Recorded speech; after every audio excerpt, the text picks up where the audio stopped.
ባይሳካ በሁኔታዎች ላይ ደግሞም ባይሳካ ተስፋ ያደረኩት ከፊቴ ቢጠፋ ጨለማ ቢተካ ተጋድሎ ቢበዛም የዚህ ዓለም ነገር ቢገባኝም ግራ ውጊያው ቢበረታም ቃል ኪዳን አለኝ አባት ካንተ ጋራ አገለግልሃለሁ የኔ ጌታ አገለግልሃለሁ አገለግልሃለሁ የኔ ኢየሱስ አገለግልሃለሁ የገባሁትን ቃል ኪዳኔን እስከ መጨረሻ ሙሉ ጠብቃለሁ ባለሁበት ዘመን ደግሞ ምን በፍትህ ሁሌ እጸናለሁ የምድር ጉዞዬን ባንተ እስኪጨርስ በፍትህ እጸናለሁ አንተን በማገልገል ከበርኩኝ እንጂ መቼ አፍሬ አውቃለሁ ከክብርም በላይ የሚበልጠውን ክብር ገና ገና ያለሁ አገለግልሃለሁ የኔ ጌታ አገለግልሃለሁ አገለግልሃለሁ የኔ አባቴ አገለግልሃለሁ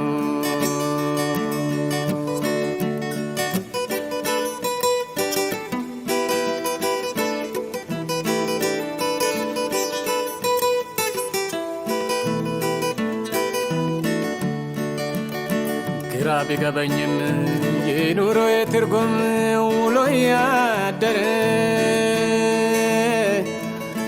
አስታልኩኝ መስቀሉን ብሎ ያ ጠላቴ ክፉኛ ፎከረ ጉዞን የጀመሩ በብዙ መከራ ሲጨርሱ አየው እኔም አባቴ ወይ አክሊልን ለመውሰድ በብዙ እተጋለሁ አገለግልሃለሁ የኔ ጌታ አገለግልሃለሁ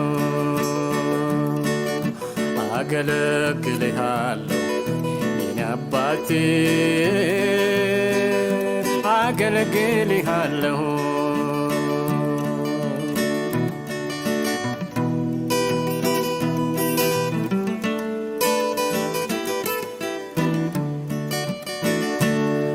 በምድር ጉዞዬ በብዙ ምዕራፎች ስትረዳኝ አይቻለሁ በአባቶቼ አምላክ በማያስፈራኝ ክንድ በእጅ ተደግፌአለሁ በድንቅ በታምራት ዘመኔን ሁሉ የመራኝን ጌታ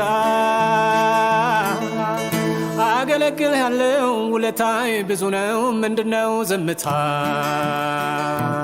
አገለግልሃለሁ የኔ ጌታ አገለግልሃለሁ አገለግልሃለሁ የኔ ኢየሱስ አገለግልሃለሁ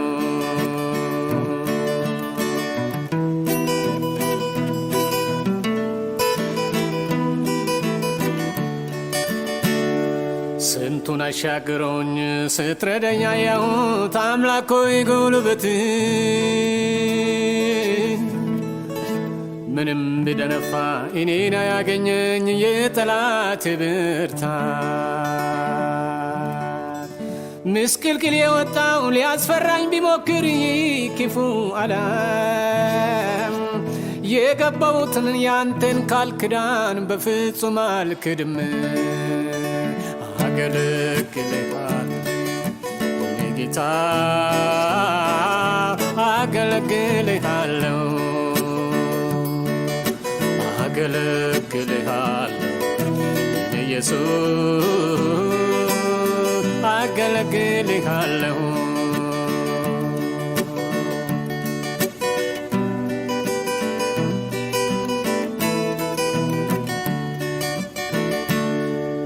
የእንግድነት ምድር ብዙ ቢፈትንም ክሱም ተያይዞ ተንከራታቾኜ አንተን ቢበድልም በመንገድ ላይ ጉዞ የእነ ሙሴ አምላክ በእጅ ተሸክመ እስከዚያ ደርሰኸኛል ለክፉ አልሰጠኝም ተስፋውን ለማድረስ ደጅ ላይ አደርሰኸኛል አገለግልሃለሁ ጌታ አገለግልሃለሁ አገለግልሃለሁ ኢየሱስ አገለግልሃለሁ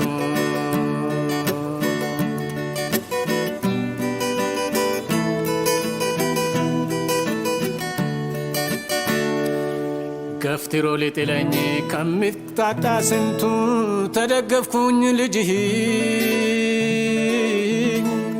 ብዙዎች መላሳቱ ስንቱን በረከት በልቻለው ከእጅህ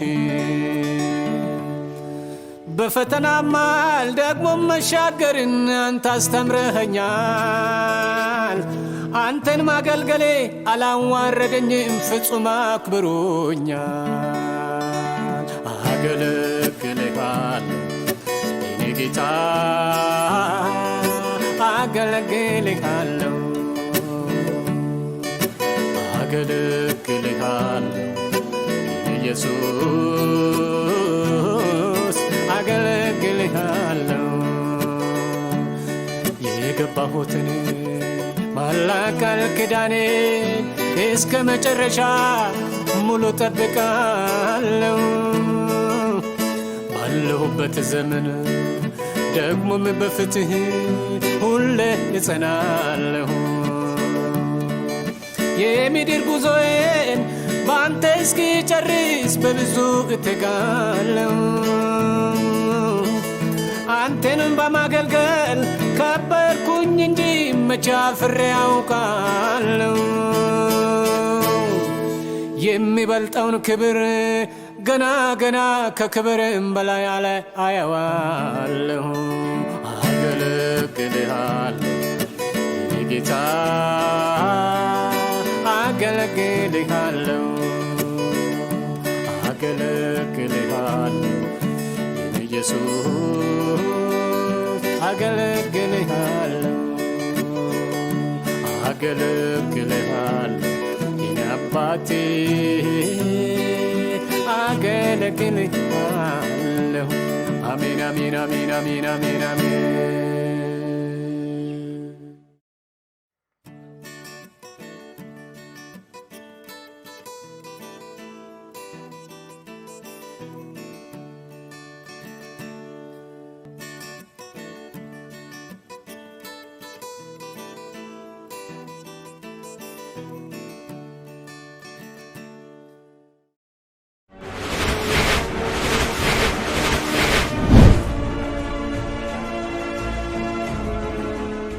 እንደምን ቆያችሁ? የእግዚአብሔር ስም የተመሰገነ ይሁን። ለዚህ ሰዓት መጽሐፍ ቅዱስ ከመክፈታችን በፊት ሁላችን ለእግዚአብሔር ክብር ራሶቻችን ዝቅ አድርገን እንጸልይ።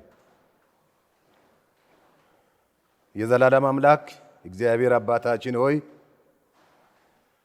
እናከብርሃለን፣ እናመሰግናሃለን ለዚህ ለሰጠህን ጊዜ በሕይወት ኖረን ቃልህን ለማስተላለፍ ስለቻልን ለመስማት ስለቻልን ስላኖርከን በዚህች ማለዳ በክርስቶስ ስም ክብርና ምስጋና ለአንተ ይሁን።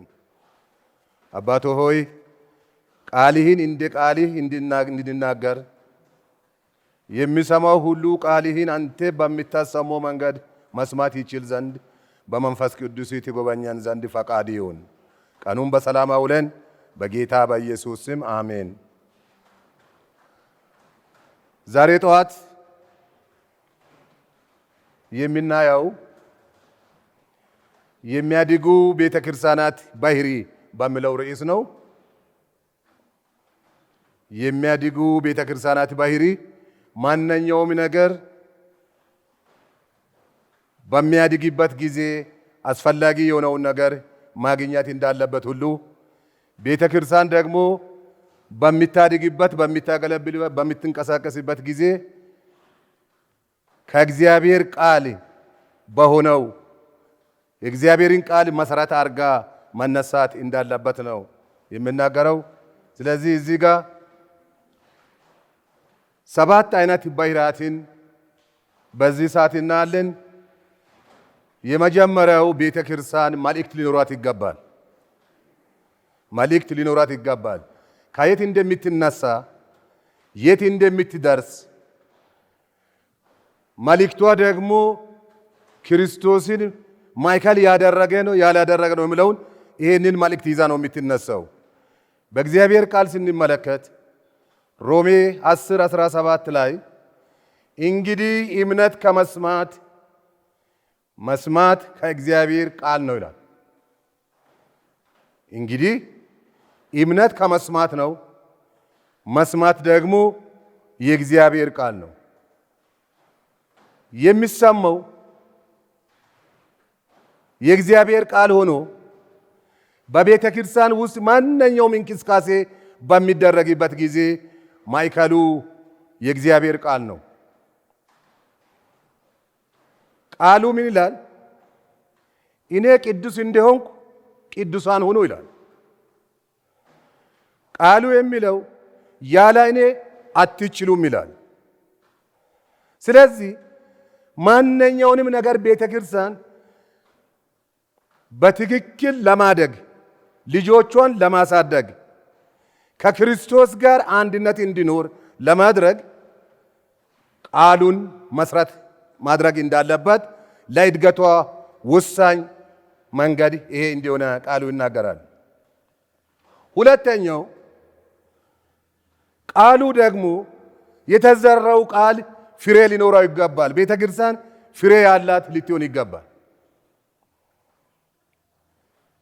ምንጊዜም ማንኛውም ፍሬ ዝም ብሎ ወደ ፍሬ ሳይደርስ ሳይሆን መጀመሪያ የሚደረግለትን እንክብካቤ ከተደረገለት በኋላ ፍሬ ሊናገኝ ወይም ፍሬ ሊያፈራ ይችላል። ይሄንም ከመጽሐፍ ቅዱስ ጋር ሁልጊዜ ከመጽሐፍ ቅዱስ ጋር የሚኖር መጽሐፍ ቅዱስን የሚያነብ ሰው ወይም ደግሞ መጽሐፍ ቅዱስን መሰረት ያደረገች ቤተ ክርስቲያን በመንፈስ ልትመላለስ ይገባል። ፍሬው የመንፈስ ፍሬ ነው መታየት ያለበት። የመንፈስ ፍሬ ገላትያ 5:22 ላይ እንደተገለጸው የመጀመሪያው ፍቅር ነው። የመጀመሪያው ፍቅር ነው። ዝም ብሎ ፍቅር ደግሞ በቀላሉ የሚገኝ ሳይሆን በቤተ ክርስቲያን ውስጥ ፍቅር እንዲገኝ ብዙ ጥንቃቄ ሊደረግ የሚገባበት ነው። ጥንቃቄዎቹ ምንድነው? ልክ ፍሬ ነው። ፍሬ ጥሩ ፍሬ እንዲያፈራ ውሃ እንደሚያስፈልገው፣ የፀሐይ ብርሃን እንደሚያስፈልገው፣ እንደገና ደግሞ ማኮትኮት እንዳለበት መጠበቅ እንዳለበት ሁሉ በቤተ ክርስቲያን ውስጥ ፍቅር እንደዛው ሊጠበቅ ይገባል። የመንፈስ ፍሬ ፍቅር ነው ይላል። ሌላው ደግሞ አልፎ ደስታ ነው፣ ሰላም ነው፣ ትዕግስት፣ ቸርነት፣ በጎነት፣ እምነት፣ የዋህነት ወይም ራስን መግዛት ይላል። ይህ ሁሉ የተገለጸው የእግዚአብሔር ንብረት ነው።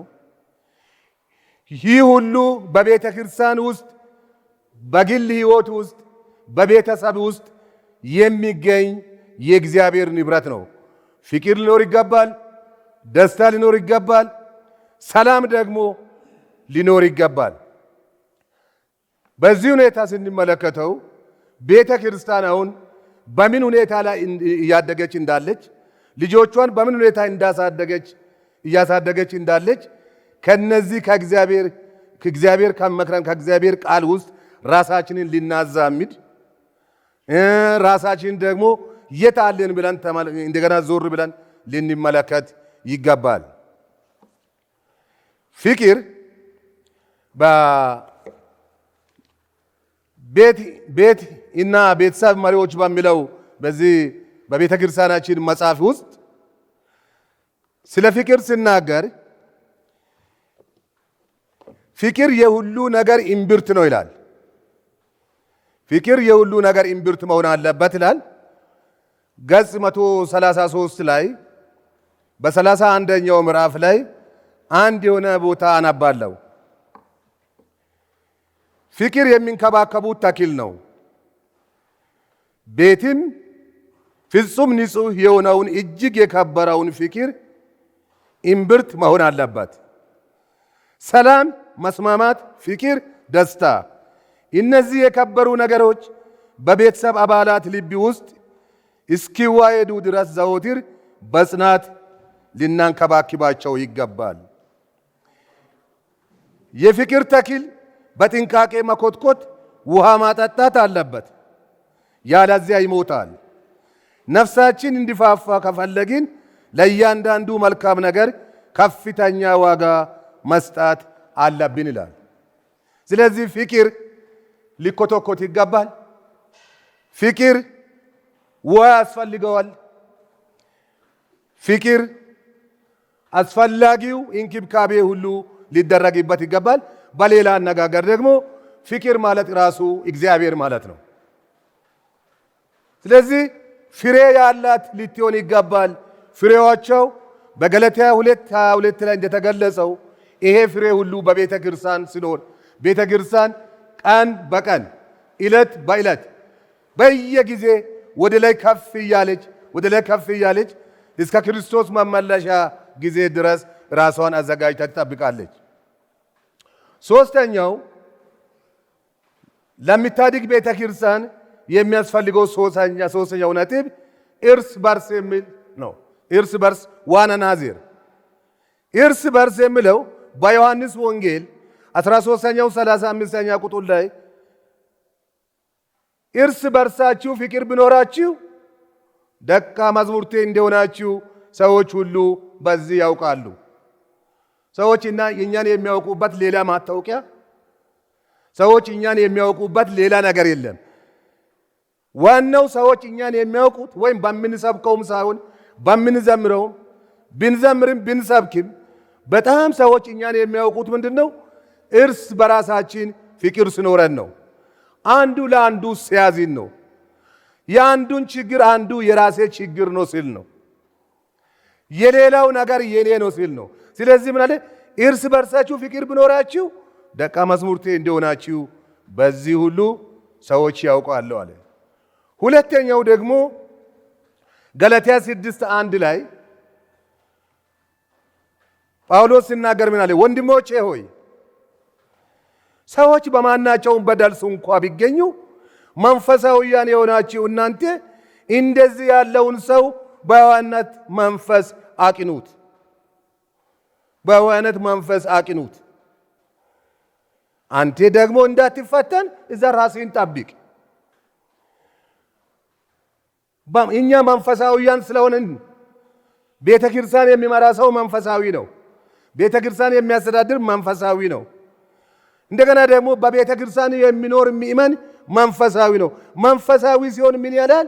በሌላ ሰው እንኳን በደል ቢገኝ ሄዶ የማቅናት የማስተካከል የማብቃት ስራ ሊሰራ ይችላል። እንደዚህ አይነት መንፈስ በቤተ ክርስቲያን ካለ ቤተ ክርስቲያኗ ቀን በቀን ወደ ላይ ከፍታ እየጨመረች እያደገች እንደሆነች ነው። ግን ይሄንን የማታደርግ ከሆነ በዚህ በተጠቀሰው ነገር ውስጥ ከሌለች ቤተ ክርስቲያን እድገቷን ልትፈትሽ ራሷን ልትፈትሽ ይገባል ነው። አራተኛው ህብረት ነው። ቤተ ክርስቲያን ህብረት ሊኖራት ይገባል። ቤተ ክርስቲያን ህብረት ሊኖራት ይገባል።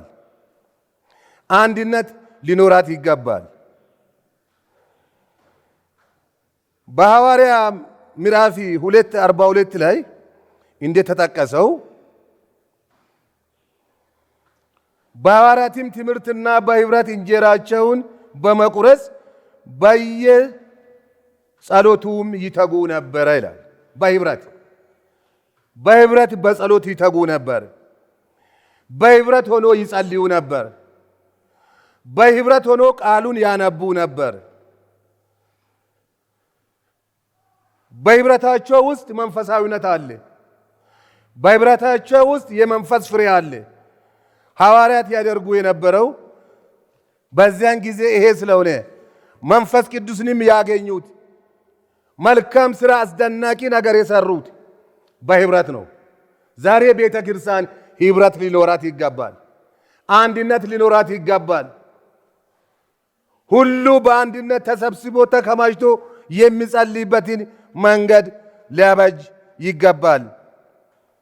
እዚህ መጽሐፍ ላይ ስናነበው በሐዋርያት መጽሐፍ 2:42 እስከ 47 ያለው ስናነብ እንዲህ ይላል ቃሉ።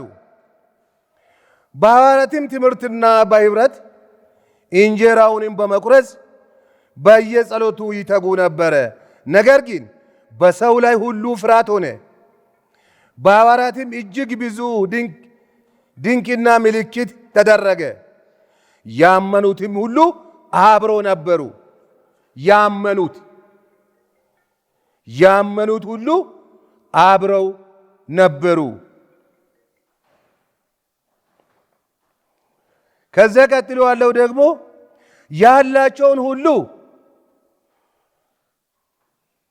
አንድነት አደረጉ።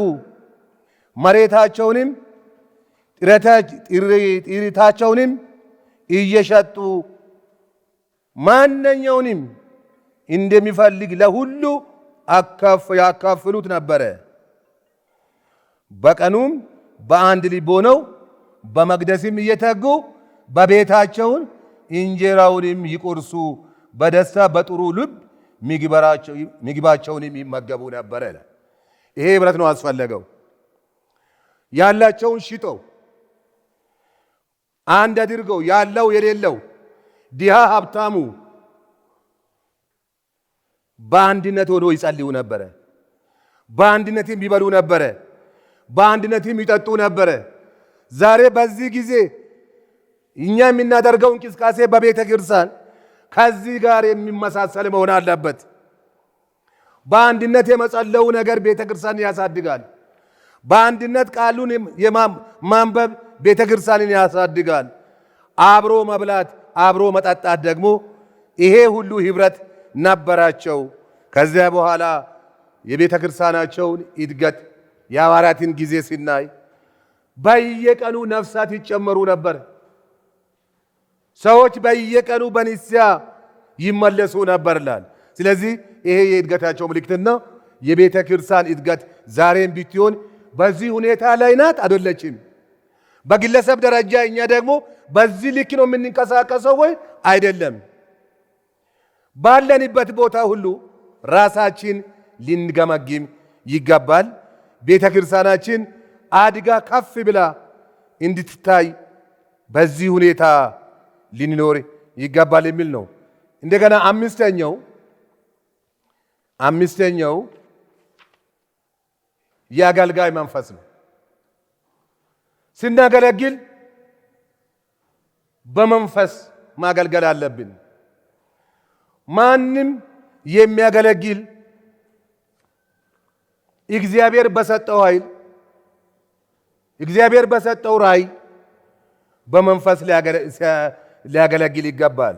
ቆላስይስ 1:25 ላይ ጳውሎስ ምን አለ? ስለ እናንት እንደተሰጠኝ እንደ እግዚአብሔር መጋቢነት የእግዚአብሔርን ቃል ፈጽሜ እንድሰብክ እኔ የቤተ ክርስቲያን አገልጋይ ሆንኩ። የአገልግሎት መንፈስ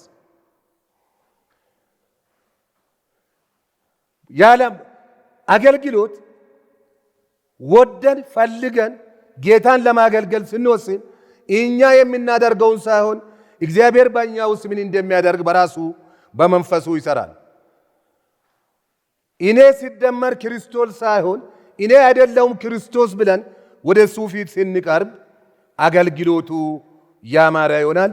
ጳውሎስም እኔ የእግዚአብሔርን ቃል ፈጽሜ ይሰብክ፣ ሌላ መልእክት የለንም። ለማንኛውም ክርስቲያን ሌላ መልእክት ያለው የለም። የእግዚአብሔርን ቃል ይሰብክ ዘንድ ክርስቶስን ማዕከል ያደረገ ትምህርት ያስተምር ዘንድ ባስተማረው ቃል መናገር ብቻ ሳይሆን መኖር እንዲችል አፉን ሞልቶ እኔ የቤተ ክርስቲያን አገልጋዩ፣ ይሄ የአገልግሎት መንፈስ ነው። ሌላው ስድስተኛው ስጦታ ነው። በስጦታ ስናገለግል በስጦታችን አገልግሎታችን ስናበረክት የቤተ ክርስቲያን እድገት ቀን በቀን እየጨመረ ይሄዳል። የሚያድግ ቤተ ክርስቲያን በስጦታው ያገለግላል። አገልጋዮችንም ደግሞ በስጦታቸው ይመድባል። ኤፌሶን 4:11 ላይ እርሱም አንዳንዶቹን ሐዋርያት፣ ሌሎቹን ነቢያት፣ ሌሎቹን ወንጌላውያን፣ ሰባኪዎች፣ ሌሎችንም እረኞችና አስተማሪዎች እንዲሆኑ ሰጠ ይላል። ሁሉም በጌታ ቤት ነው የምናገለግለው። አንዱ ሐዋርያ ቢሆን፣ አንዱ ነቢይ ቢሆን፣ አንዱ ወንጌልን የሚሰብክ ቢሆን፣ ሌላው ደግሞ እረኛ ቢሆን፣ ሌላው አስተማሪ ቢሆን፣ ሁሉም አገልግሎት ነው። በስጦታ ማገልገል ነው። ምናልባት የሚታድግ ቤተ ክርስቲያን በስጦታዋ በዚህ ሁኔታ ስታገለግል ደስኖር፣ ያለ ስጦታ ደግሞ በሌላ ምክንያት ሰዎችን ያለ ስጦታቸው በሚናሰማራበት ጊዜ የቤተ ክርስቲያን ሽማግሌ፣ የቤተ ክርስቲያን ዲያቆን፣ የቤተ ክርስቲያን ጸሐፊ፣ ፓስተርም፣ ወንጌላዊ፣ ሌሎች በመሪነት ላይ ያሉ ሁሉ ስጦታቸው ካልሆነ ወደድንም ጠለንም ቤተ ክርስቲያኗ እድገት አታሳይም። ቤተ ክርስቲያኗ የሚታድገው ሰዎች ሁሉ በስጦታቸው ሲያገለግሉ ነው። በስጦታቸው ሲያገለግሉ ነው። እግዚአብሔር ደግሞ ለሁሉ ሰው ስጦታ ሰጥቷል። አንዱ የመጸለይ ቢኖር፣ አንዱ የመምከር አለ፣ አንዱ የማስታረቅ አለ፣ አንዱ ሊመራ ይችላል፣ አንዱ ደግሞ ሊያስተምር ይችላል። ስለዚህ ቤተ ክርስቲያን ይህንን በስጦታው የምታገለግል ከሆነ የምንመድብ ሰዎችን በስጦታቸው የምንመድብ ከሆነ በቤት ውስጥም ያለው ቤተሰብም በስጦታው ቤት ውስጥ የሚያገለግል ከሆነ ከቤት እስከ ቤተ ክርስቲያን እስከ አገር ድረስ በስጦታ ሰው ሲያገለግል ውጤታማ እንሆናለን። የዛሬ ጊዜ ቤተ ክርስቲያን ደግሞ በዚህ ሁኔታ ስናገለግል ውጤታማ ሆነ ከክርስቶስ ጋር ለምንገናኝበት ጊዜ ጥሩ ዝግጅት እንድናደርግ የሚረዳን በስጦታ ማገልገል እንደሆነ ቃሉ ይናገራል። ሰባተኛው ቤት ነው። ዋናው ማትኮር የሚፈልገው በዚህ ላይ ነው። ቤት ወይንም ቤተሰብ ለሚታድገው ቤተ ክርስቲያን ወሳኝ ቦታ ይሄ ነው። ቤት ወይም ቤተሰብ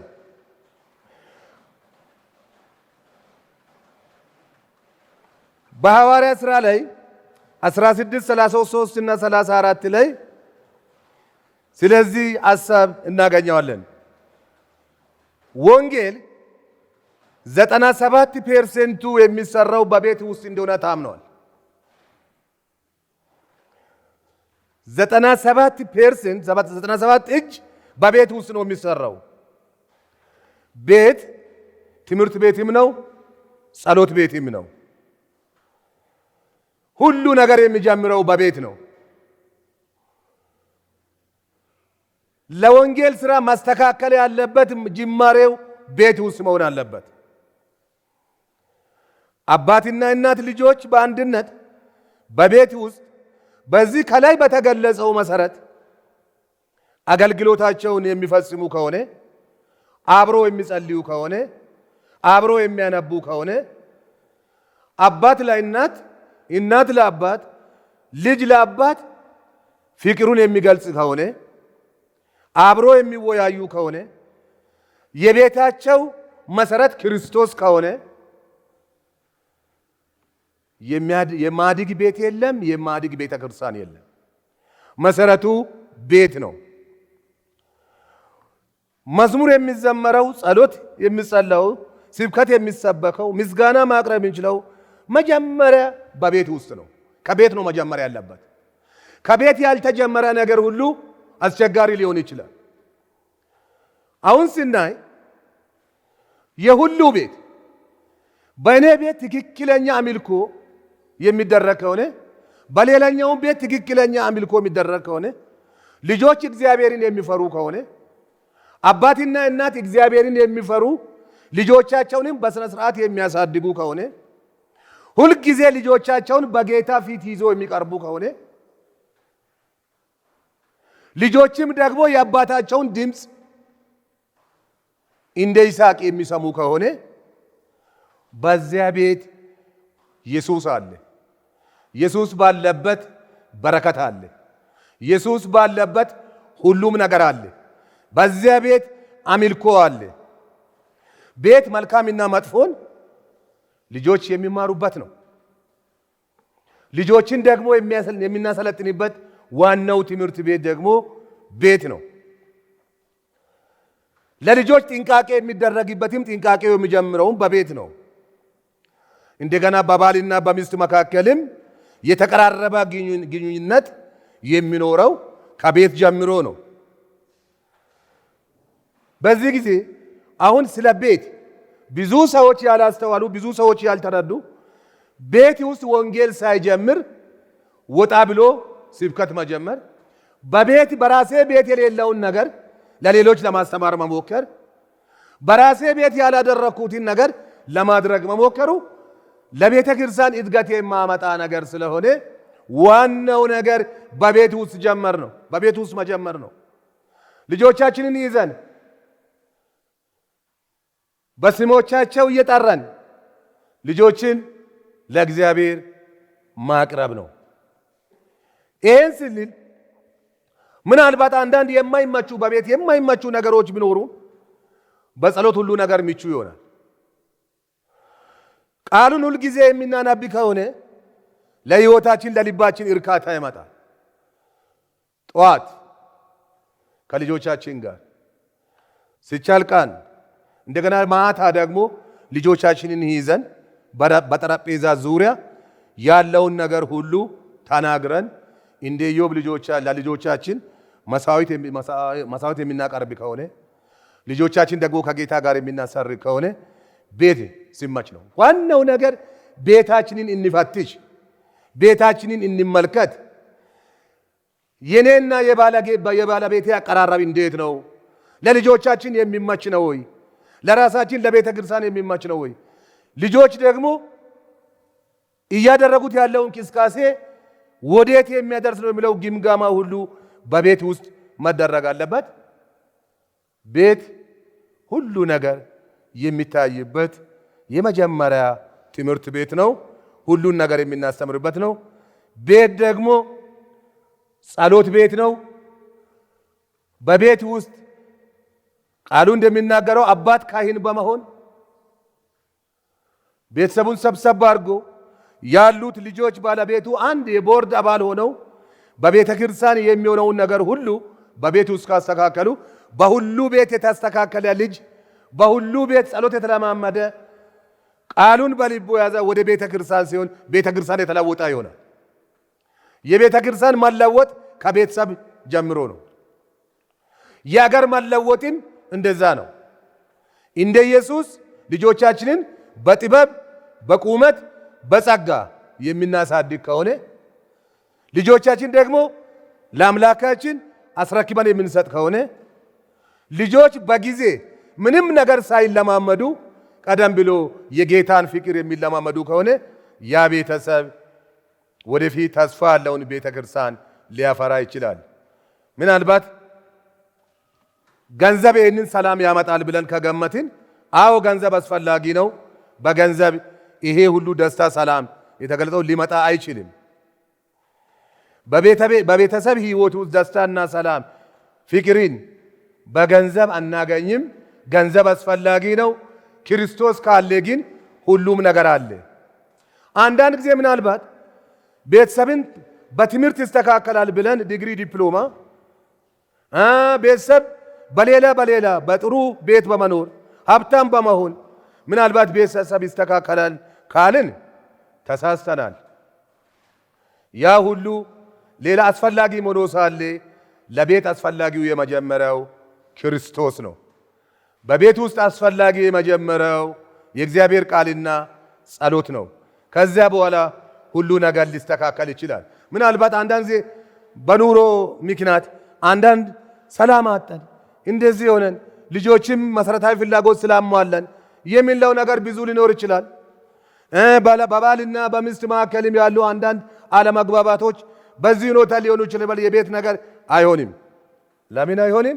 ተፈጥሮን እንመልከት እስቲ። አንዳንድ ጊዜ ተፈጥሮን እንመልከት እኮ ተፈጥሮን እንመልከት። ምንም ነገር ሳይኖራቸው ደስተኛ ሆነው የሚኖሩ አሉ። ምንም ነገር ሳይኖራቸው ባልቶ ጠጥቶ የሚኖሩ አሉ። ስለዚህ እኛ ከሁሉ ስለምንበልጥ የኛ አምላክ ደግሞ በሚያስፈልገን ሁሉ ለኛ እንክብካቤ ስለሚያደርግ መጀመሪያ ደረጃ ህይወታችንን ለሱ እንስጥ። ህይወታችንን ለሱ እንስጥ።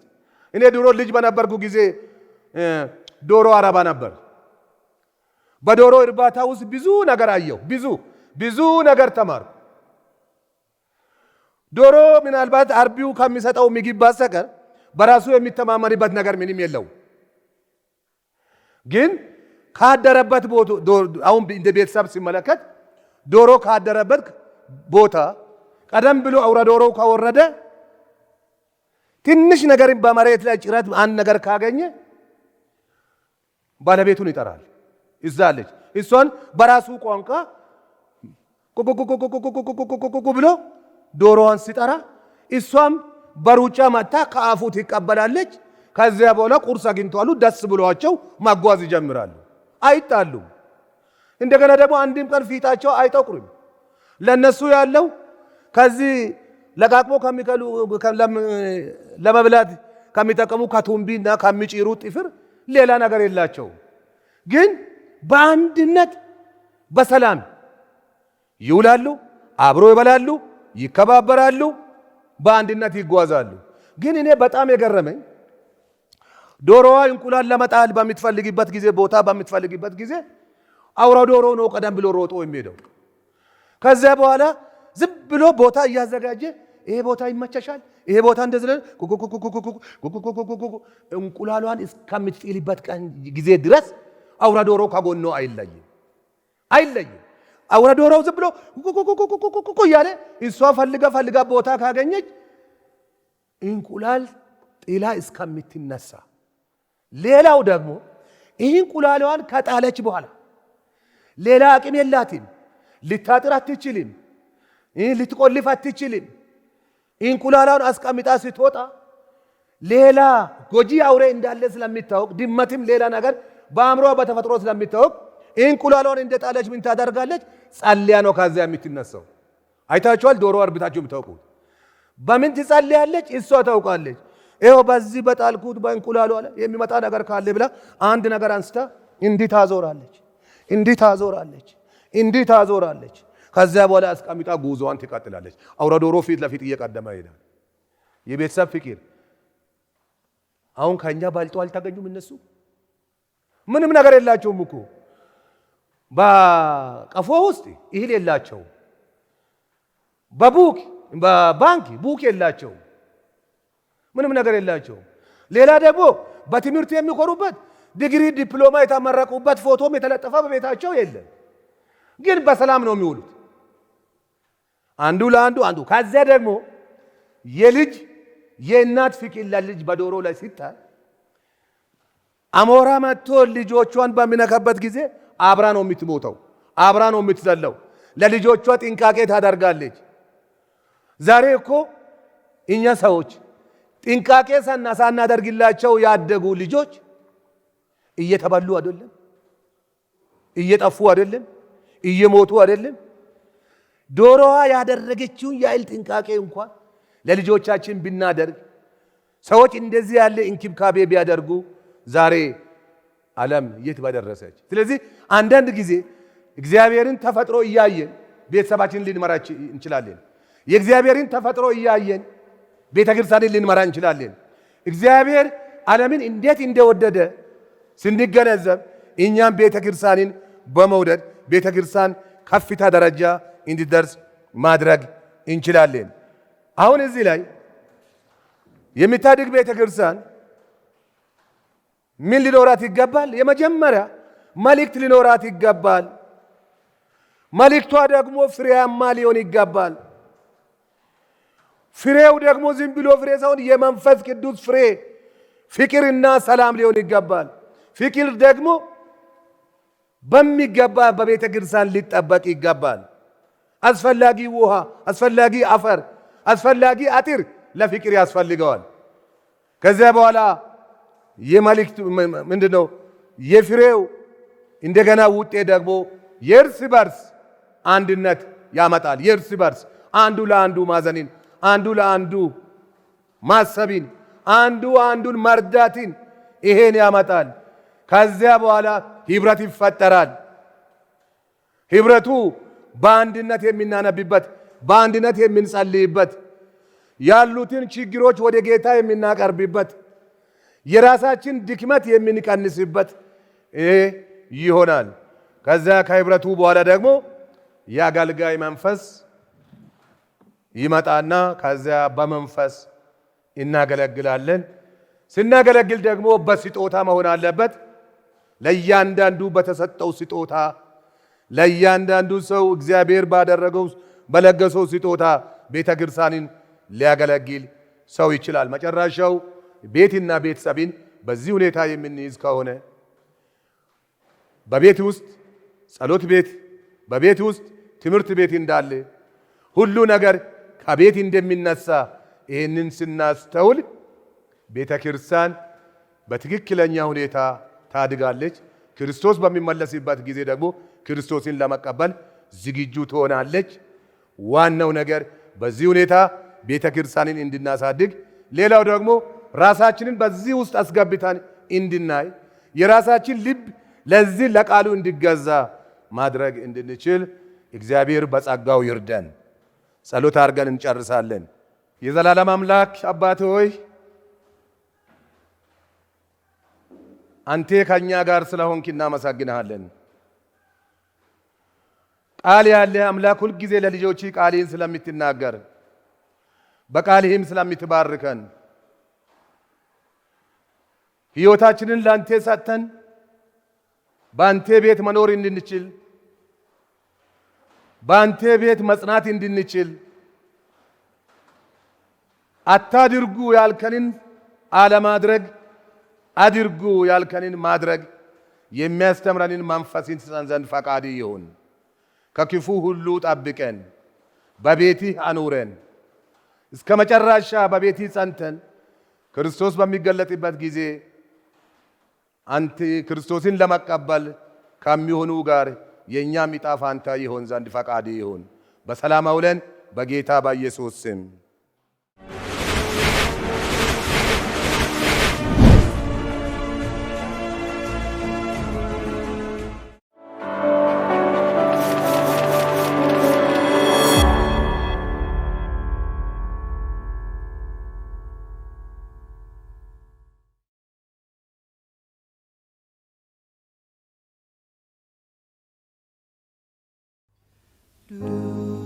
ልከተለው መስቀሉን ይሁን መኖሪያዬ፣ ልፍቀድለት ኢየሱስ ይሁን የበላዬ፣ ላንግሰው ልሹመው በላዬ፣ እርሱ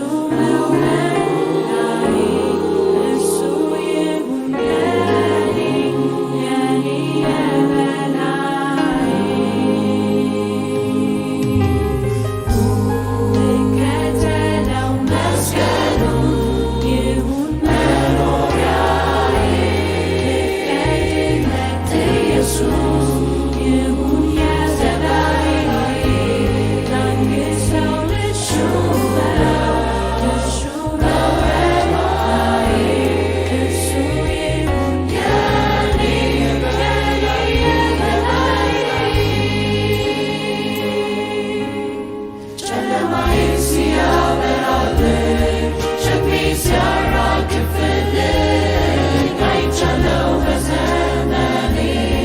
ምስክር ነኝ እኔ ጨለማዬን ሲያበራ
you do.